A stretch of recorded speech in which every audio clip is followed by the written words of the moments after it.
क्या आपको भी ऐसा ही लगता है कि दांत अगर हम साफ करवाएंगे तो दांत बहुत जल्दी कमजोर हो जाएंगे, हिलने लग जाएंगे, या फिर अगर हम दांत निकलवा लेंगे तो हमारी आंखों की रोशनी पे भी फर्क पड़ेगा?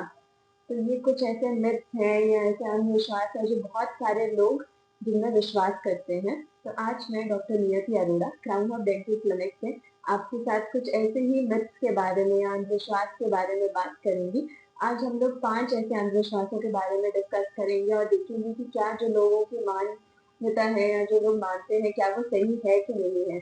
सबसे पहले जो फर्स्ट हम लोग बात करेंगे वो इस बारे में बात करेंगे कि हम अगर दांतों की सफाई करवाएं या स्केलिंग करवाएं तो हमारे दांत उससे कमजोर हो जाते हैं, हिलने शुरू हो जाते हैं।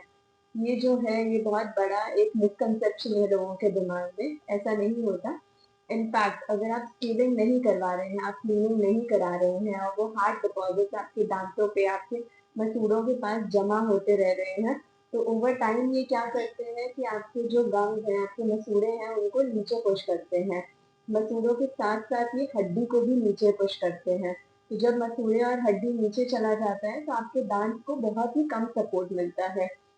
ऐसे में अगर आप बहुत सालों बाद जाके, जब बहुत ज्यादा डिपॉजिट्स हो गए हैं, तब जाके अगर कुछ लोग जाके अपने डिपॉजिट्स रिमूव करवाते हैं, तब उन्हें ऐसा लगता है कि दांत वहां पे हिलने शुरू हो गए हैं, क्योंकि जो चीज उस चीज को पकड़ के रख रही थी वो डिपॉजिट्स ही थे।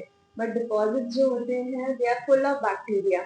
वो बहुत सारे बैक्टीरिया से मिले हुए होते हैं। आप हर बाइट जो आप अपने मुंह में ले रहे हैं that is full of bacteria basically, अगर आप उन्हें रेगुलरली रिमूव नहीं करवा रहे हैं।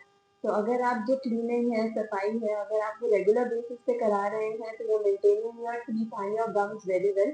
बट अगर आप नहीं करवाते हैं और एकदम आपको ऐसा लगता है कि जब 30 से 40 साल बाद कि आपको लग रहा है आप डिपॉजिट बहुत हो गए हैं, अब अगर हम निकलवाएं, तो that is not the right thing to do. आपको इनफैक्ट हर 6 मंथ से 1 ईयर के बाद क्लीनिंग दांतों की करवानी चाहिए।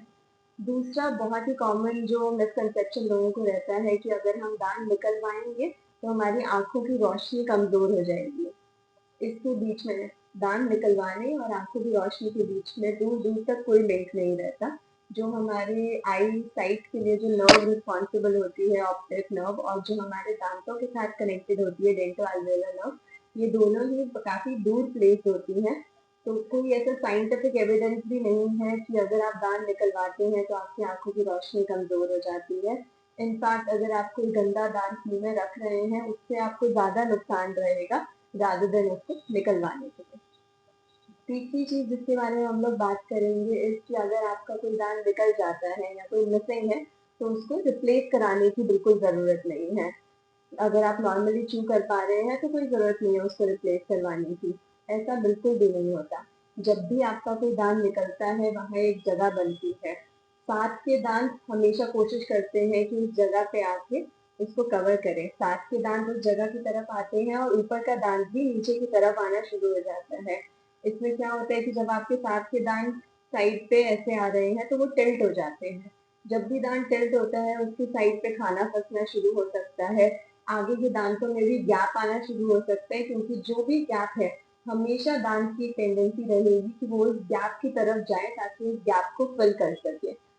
इस चीज को आप प्रिवेंट कर सकते हैं कि जो भी जगह वहां पे बनी है, जो भी खाली जगह हुई है, उसको आप एज सुन एज पॉसिबल वहां पे दांत लगवा लें, ताकि बाकी दांतों को हिलने के लिए कोई भी जगह ना मिले। चौथा मिसकंसेप्शन जिसके बारे में हम लोग बात करेंगे इसकी, बहुत सारे लोगों को लगता है कि अगर हम चीनी ज्यादा खाएंगे या मीठी चीजें ज्यादा खाएंगे तभी हमें कैविटीज होती हैं। लेकिन ये बहुत सच बात है कि जो चीनी है या जो शुगर है वो एक मेजर कंट्रीब्यूटर है कैविटीज के लिए, कि उससे कैविटीज ज्यादा ऑब्वियसली होती हैं, क्योंकि वो एक स्टिकी लेयर फॉर्म कर देता है दांतों के आसपास, जिससे कि बैक्टीरिया वहां पे स्टिक रहता है, एसिड ज्यादा प्रोड्यूस होता है।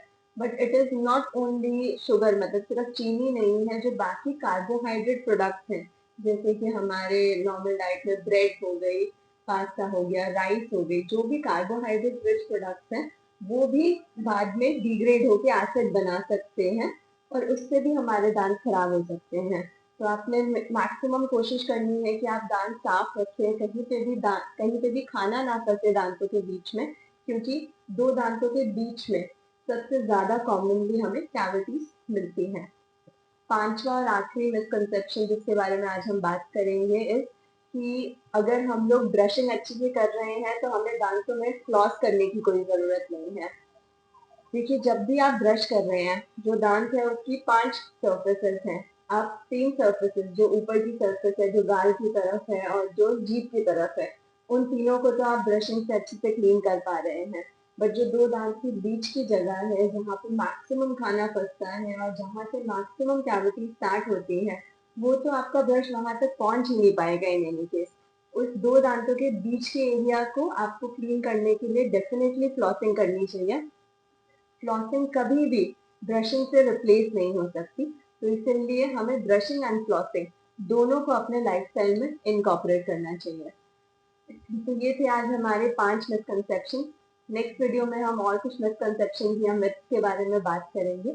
अगर आप और इसके बारे में सिमिलर जानकारी के लिए प्लीज हमारे चैनल को लाइक एंड सब्सक्राइब करें। Thank you.